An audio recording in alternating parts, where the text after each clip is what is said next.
now it's time to upgrade the front brakes on this thing. I've got a oversized caliper bracket. I've got a 270mm front disc that was given to me a while ago. I have no idea what brand it was, but main thing is I've got a CR style front brake hose. It's actually off a new YZ250, so I can run the CR routing of brake hoses. And I've got some fancy red banjo bolts that I like, new caliper, and the Model RBF 700. That's their newest brake fluids. It's 700 Fahrenheit boiling point, which I think is, says there, 336 degrees Celsius boiling point. So I should never boil that because I'm just a potato anyway. Main reason I like the CR brake hose routing, like obviously this brake hose sucks. Bonus is my bike already has the later model master cylinder. I don't like the 2000 model master cylinder. The front brake lever needs like 12 tools to undo, so at least this has got the master cylinder I like. And this brake hose, you can see on these ones, runs down the fork leg like this, and then it loops around under the bottom of the fork leg through here, putting it sort of prone to getting damaged and that sort of stuff, and then up over there behind this dumb bracket to the caliper. Whereas the CR style routing is like every late model bike, the hose comes down here, goes through there, and then runs on the inside of the fork cover straight round to the caliper.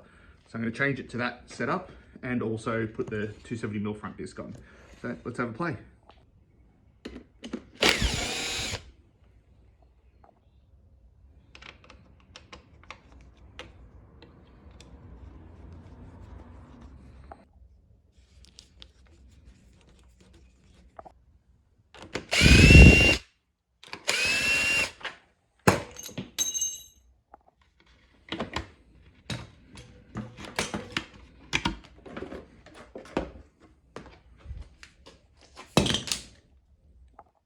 And I'm gonna have to modify the front fork cover and put a little clamp on it, probably around there, to be able to hold the brake hose, because it's gonna be routed through there and then tucked up the inside.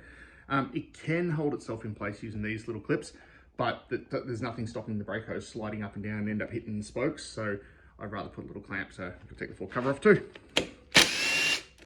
Now I have to pull this caliper apart to get this bracket off and replace it with this bracket. There we go, it's magically apart. Now I've got to put it back together around this bracket. Okay, I've slotted it together with the new bracket. You can see I've got the little retainer in there for the brake pads. Now I have to put this spring retainer in here, like so. And then we slot the brake pads in and shove the brake pin through to hold the pads in place. There we go. That's all together now. Now I'm going to run the hose to it. There we go, that looks delicious. Now I'm gonna take the front wheel off and replace this flogged out stock standard size disc with this, I don't know what brand it is, some sort of 270mm front disc. I will be getting a genuine Yamaha floating front disc off a late model YZ, but for now this will do.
before I get too far ahead of myself, I've done a test fit. So you can see the new caliper on there. Got some new titanium bolts. Put Loctite on them because I always put Loctite on them.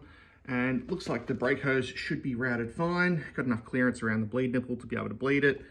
And that should tuck up. Oh, a bit weeping. I better fix that.